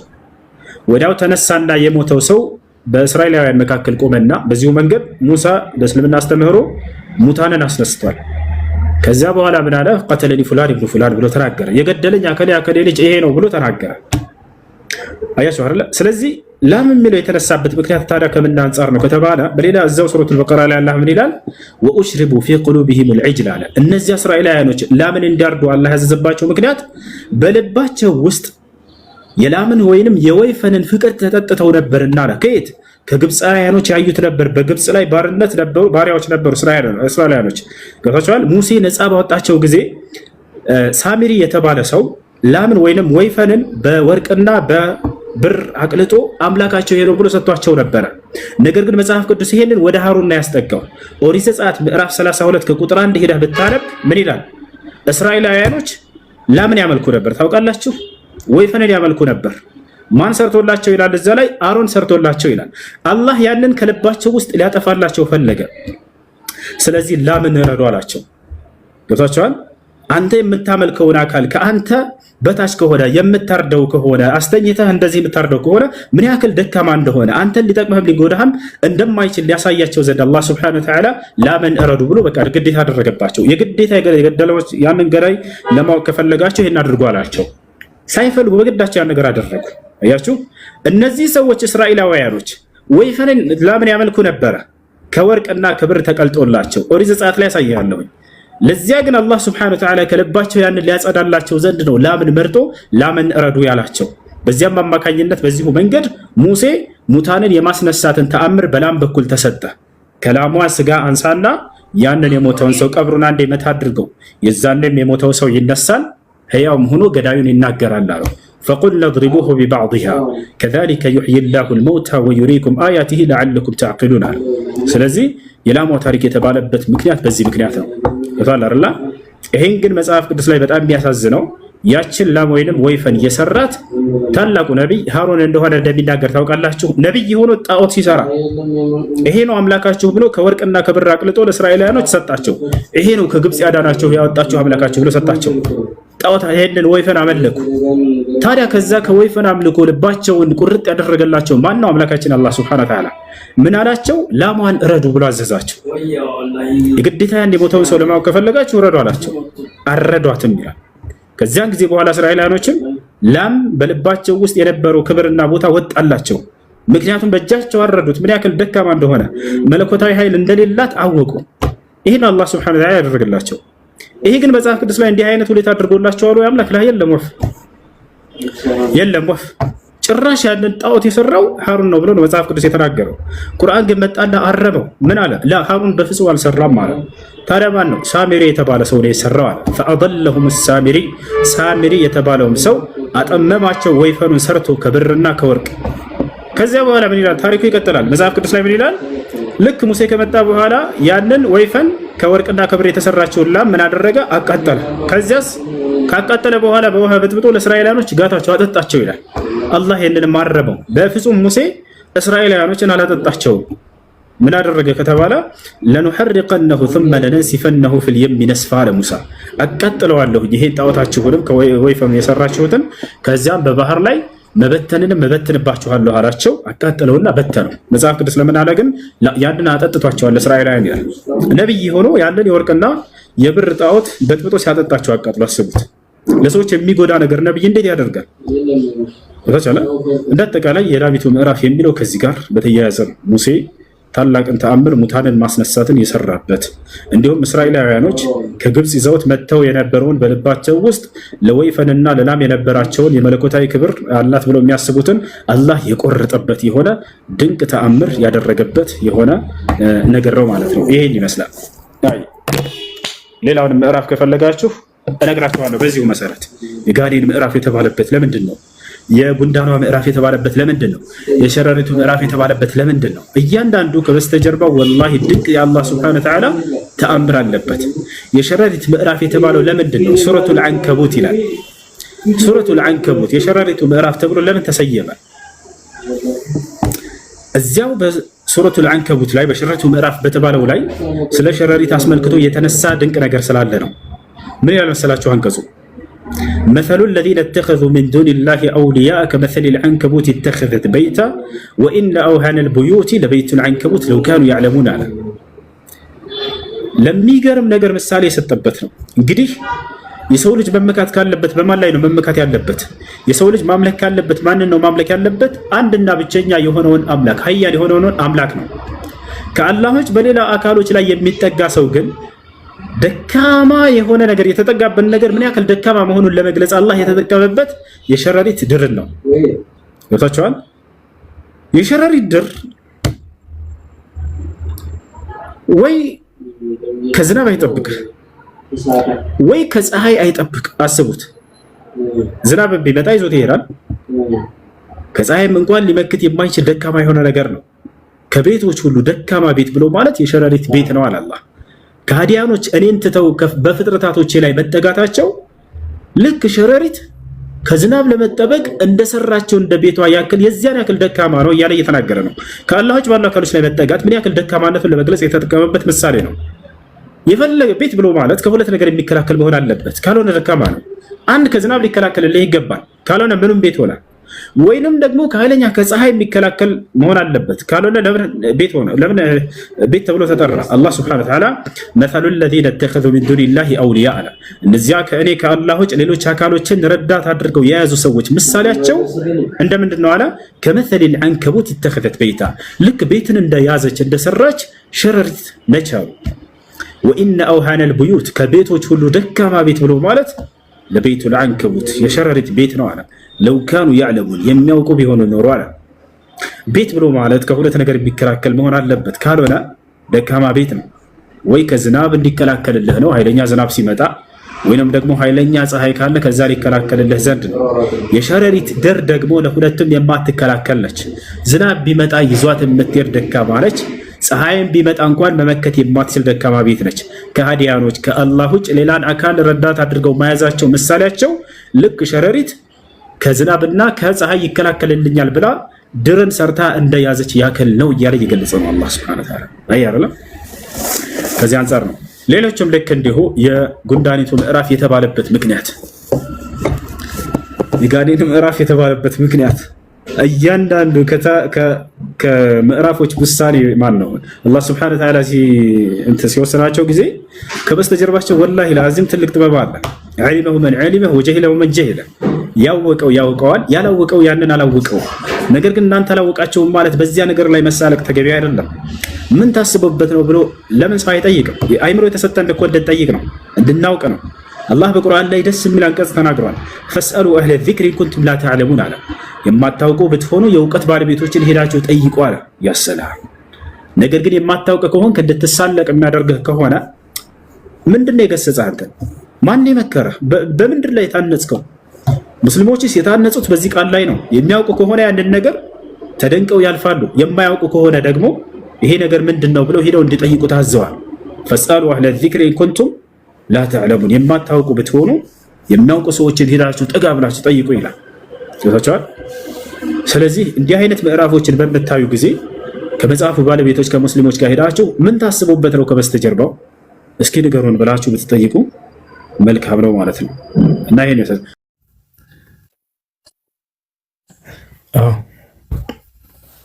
በጭንቅላት ሳይሆን በአይምሮ ነው የማውቀው። እንደዛ ከሆነማ ሁሉን ልታውቀው አትችልም። አሁን ለምሳሌ ክርስትና ልክ አይደለም። አሁን ባዶ እጄ ስለሆንኩኝ ነው እንጂ እኔ ነገ ካስገባኝ ችግር የለም። ችግር የለም፣ አስገባለሁ። ነገ ሚሊዮን ይዤ አወራለሁ። ግን እንዳሁኑ ቀላል አይሆንም። ግን ስንገናኝ መልሰን እውነቴን ነው የምልህ። እሺ ችግር የለም። አንተ ብቻ አንተ እኔም አንተም ስናወራ እውነት እንዲረታ ነው የምንፈልገው። እኔ እንድረታ ወይንም እንድትረታኝ ሳይሆን እውነት እንዲነግስና እውነት የበላይ እንዲሆን ብቻ ነው ዓላማችን። የአምላክና የነቢያቶች ሃይማኖት ትክክለኛውን እንዲነግስ ነው። እሱ ያው መጽሐፍ ቅዱስም በእጄ ስለሌለ ነው እንጂ እኔ ብዙ ቦታ እንትን ምል ቦታ አለኝ የምፈልገው እንጂ እንግዲህ ሻባሽ እሺ እሱ ያራ ነው እንዴ? እኔ ሰማኝ። አሁን የኔ ድምጽ ሰማችኋል? የኔ ሰማል? ያንተ ሰማል? የኔ ሰማል? እሺ መቀጠል ትችላላችሁ። ይሰማል? የኔ ሰማለው? አዎ ይሰማል።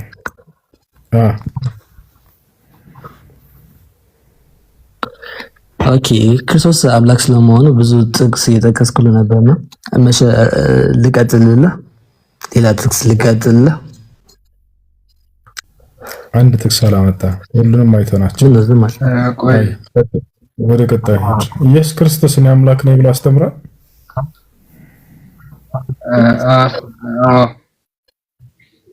የት ጋር ነው እኔ አምላክ ነው ብሎ አስተማረው ኢየሱስ? ኦኬ ያው እየተማመን እንደሚለው ማለት ነው። ኢየሱስ ክርስቶስን አምላክ ነው ብሎ አስተማረ የት ጋር ነው? አይሰማም። አውጥቻለሁ እኮ ክርስታል አንተ እንደዛ አንተ ብታወጣው አውጥቻለሁ። እሱ ሊቀበለው አልቻለም። አውጥቼ ነበር ሊታመን ምን አትልም። እንደዛ ነው እንጂ አውጥቼ ነበር እኔ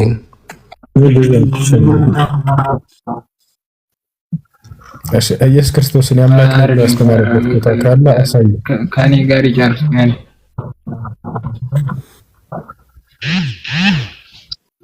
እሺ እኔ አምላክ ነኝ ብሎ ኢየሱስ ክርስቶስ ያስተማረበት ቦታ ካለ ጥቅስን አምጡ። እስኪ አንድ ጥቅስን አውጣልኝና እንድንተማመን ስለፈለኩ እኮ። እሺ የትን ላውጣ? የቱ ጋር ነው እኔ አምላክ ነኝ ያለው?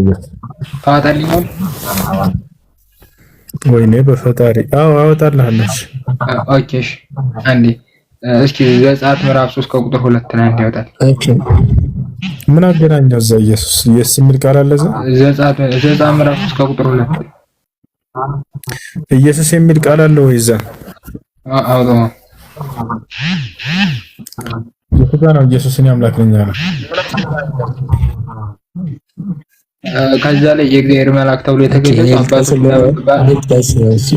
ኧረ ቆይ እንዴ አስጨርሰኝ እንጂ አባቶች በበረሩልን መሰረት ከሆነ ያ ለኢየሱስ ነው ጥቅስ የሚውል ተብሎ ኢየሱስ የሚል ቃል የለም ልክዳለች ይችላል። ቆይ አንዴ ክርስቲያን ልጆች ይሰማቸዋል? እስኪ አውጣው ጥቅሱና ከኔ ጋር ነው። ኢየሱስ ክርስቶስ እኛ ክርስቶስ እግዚአብሔር ነው ብለን ስለምናምን ነው። እናንተማ ታምናላችሁ። ኢየሱስ ያምናል ወይ? አሁን ጥቅሱን አውጣውና እንተማመን። አስተምሯል። አውጣው ልጆች ይሰማቸዋል የምለው ባለ እሱ ራሱ ቃል በቃል የተናገረበት አለ። ቆይ አንዴ ሀቢብ ግዴታ ኢየሱስ እግዚአብሔር ነው። እሺ እዛ ጋር ኢየሱስ የሚል ካለ ላውጣ ነው። እሺ አሁን ወሬውን ተወና። እሺ በቃ ላውጣለህ። ስንት ላይ ላውጣለህ? ኦኬ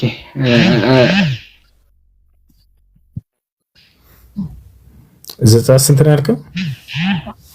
ዘጸአት ምዕራፍ 3 ከቁጥር 2 ዘጸአት ምዕራፍ 3 ከቁጥር 2 ያውሽ ያው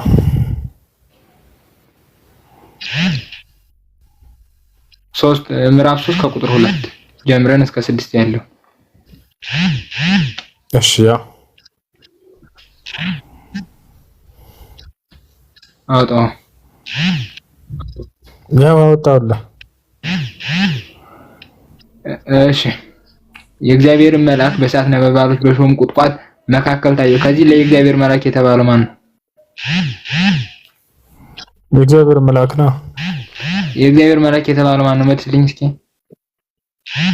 እኮ የእግዚአብሔር መልአክ አንተ ኢየሱስ ነው ያልከው፣ ኢየሱስ የሚል ቃል የለም እዚህ አልኳል። አይሰማም። ኢየሱስ እንዳለ ሊያሳየን እኔ ያልኩ ከዚህ የእግዚአብሔር መልአክ በእሳት ነበልባል ውስጥ በሾም ቁጥቋጦች መካከል ታየው የተባለው የእግዚአብሔር መልአክ ማን ነው? ከዚህ ኢየሱስ የሚል ቃል የለም። ዘለቀ እዚህ ጋር ሲጀምር ብሉይ ኪዳን ላይ ኢየሱስ የሚል ስሙ የለም፣ አይታወቅም፣ አያውቁትም ነው ብያ። አይሰማም ነገር ይሰማል። ኢየሱስ የሚል ቃል የለም። የእግዚአብሔር መልአክ የተባለው ማን ነበር? የእግዚአብሔር መልአክ ነው። እኔ በአባቶች ማብራሪያ መሰረት ከሆነ አትናቴስ ያብራራው ይሄንን ወልድ ነው ብሎታል። እስኪ ና ትልቁ ላይ ሆነና በማስረጃ ያሳይ አውራ ክፈት። እኔ ያልኩ አትናቴስ ግዴታ መጻፍ አለበት እንዴ? ዝም እኛ ኢየሱስ እግዚአብሔር ነው ብለን ነው ምናምነው እኮ። ማስረጃ ያሳየን።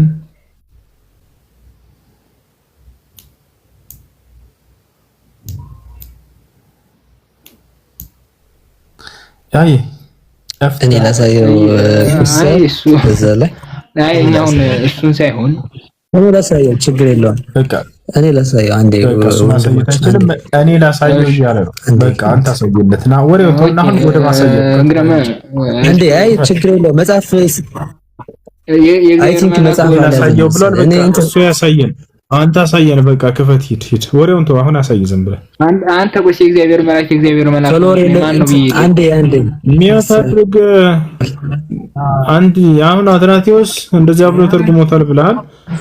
እያሳየን ዘንድ ነው። አሁን የእግዚአብሔር መልአክ ማን ኢየሱስ ነው ብለሃል አይደል? ማስረጃ ክፈል። ትችላለህ? አትችልም?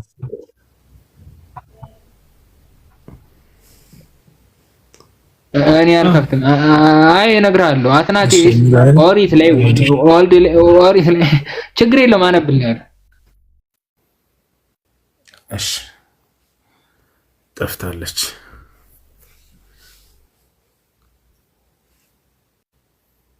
ሻሃዳ መያዝ የፈለገች ልጅ አንዲት ነበረች። በአላህ አንድ በሉኝ አለ። አንድ ሌላ ስንት እንበል? ሁለት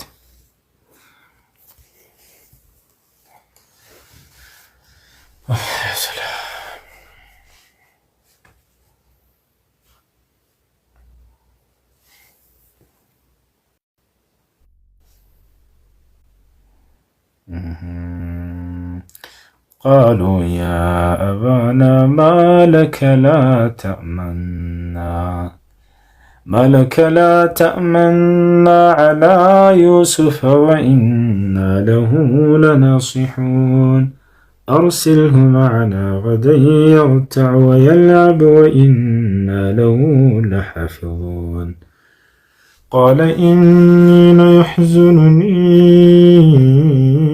أن تذهبوا به وأخاف أن يأكله الذئب وأنتم عنه غافلون قالوا لئنك له الذئب ونحن عصبة إنا إذا لخاسرون فلما ذهبوا به وأجمعوا أن يجعلوه في غيابة الجب وأوحينا إليه لتنبئنهم بأمرهم هذا وهم لا يشعرون وجاءوا أباهم عشاء يبكون قالوا يا أبانا إنا ذهبنا نستبق وتركنا يوسف عند متاعنا فأكله الذئب وما أنت بمؤمن لنا ولو كنا صادقين ساري حالا بالي هدوية والله سيساك الكرم ኢንሻአላህ አላህ ካለ ረመዳን ላይ ለ3 ቀን ላረቀን ያክል የዛኔ ሳልናገር ኢንሻአላህ ሄድ ብዬ ቆይተን እዛ እንመጣለን። ለሁለት ቀን ወይ ለሶስት ቀን በአላህ ፍቃድ ኢንሻአላህ። በጣም ማየት እንፈልገው ሀገር ነው።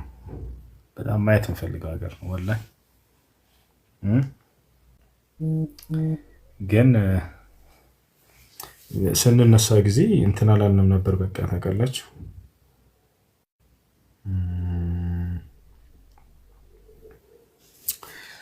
لقد كان في يوسف وإخوته آيات للسائلين إذ قالوا ليوسف وأخوه أحب إلى أبينا منا ونحن عصبة إن أبانا لفي ضلال مبين اقتلوا يوسف وطرحوه أرضا يخل لكم وجه أبيكم وتكونوا من بعده قوما صالحين. ايش الجنتلمان تياكي عندنا. السلام عليكم. وعليكم السلام ورحمة الله وبركاته. ጥያቄ ማለት ነው አንተ ማለት ክርስቲያን የሆነች ልጅ ተዘውጄ ማለት ነው እና እሷን በራሷ እምነት እኔም በራሴ እምነት ቢያንስ አሳማኝ እምነቷን እስክትቀይር ድረስ አብሬያት ብኖር ወንጀሉ ምን አሁን ነው የሚለው ነገር ለመጠየቅ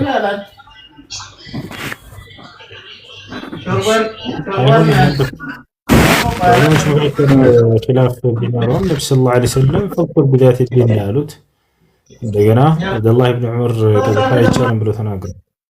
ነገ ስለምትወልዷቸው ልጆቻቸው አስቡ። ዛሬ ላይ ሙስሊምና ክርስቲያን ይጋባሉ፣ ልጆቻቸው ወይ እምነት አልባ ይሆናሉ ወይ ክርስቲያን ይሆናሉ።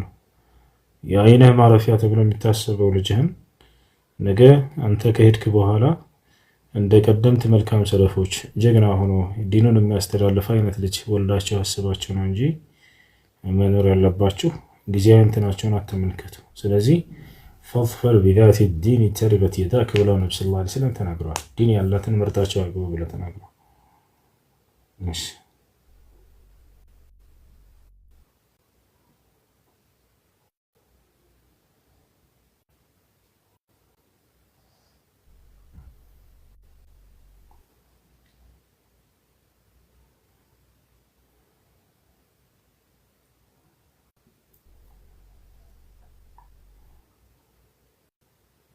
Yes.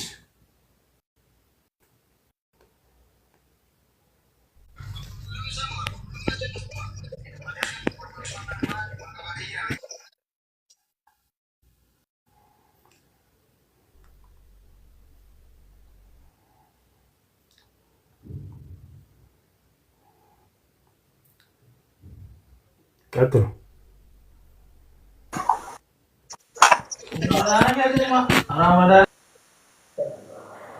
ሄሎ፣ አይሰማም? ይሰማል። ጥያቄ ነበረኝ። እሱ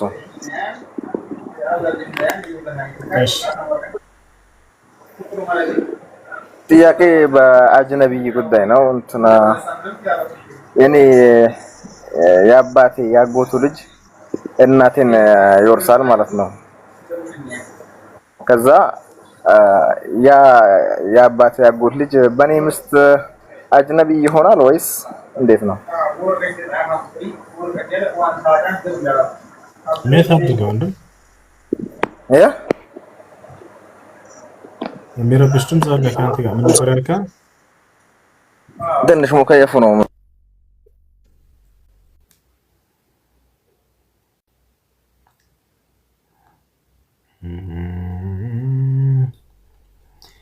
لقد علمت ما أنزل هؤلاء إلا رب السماوات والأرض بصائر وإني لأظنك يا فرعون مثبورا فأراد أن يستفزهم من الأرض فأغرقناه ومن معه جميعا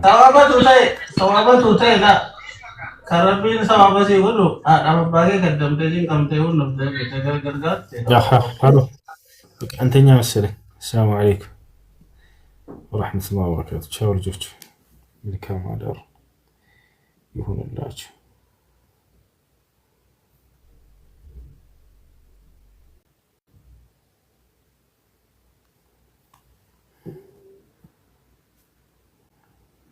ሁሱ አለባ ወታጀራ በኩል ሲሆን እባክህን የእናቴን መስጂድ ዘይርልኝ ኢንሻአላህ። የሄድን ቀን ኢንሻአላህ።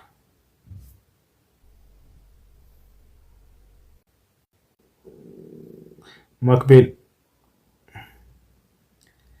ፈርጃ ማለትን ማለት ነው። ሁሱ ሸሃዳ መያዝ የምትፈልግ ልጅ አለች። ስልኳን ላክልህ። መርሐባ። እሺ ማክቤል ጥያቄሽ አልገባኝም። በአማርኛ ጻፊው ፈረጃ ማይነው ፈርጃ ለማለት ማለት ነው ይላል። ማለት የፈለግሽውን ግልጽ አድርገኝ። ሁሱ መለከል መውት ምን ይመስላል? ኢንሻአላህ ልትሞት ስትል ታየዋለህ። የዛኔ ቅርጹን ታየዋለህ በማስረጃ ፊት ለፊት እዛ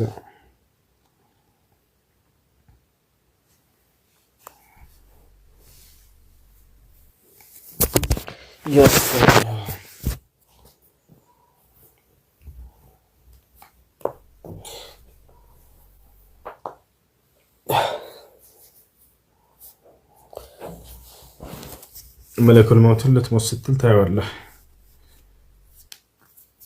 1 2 3 4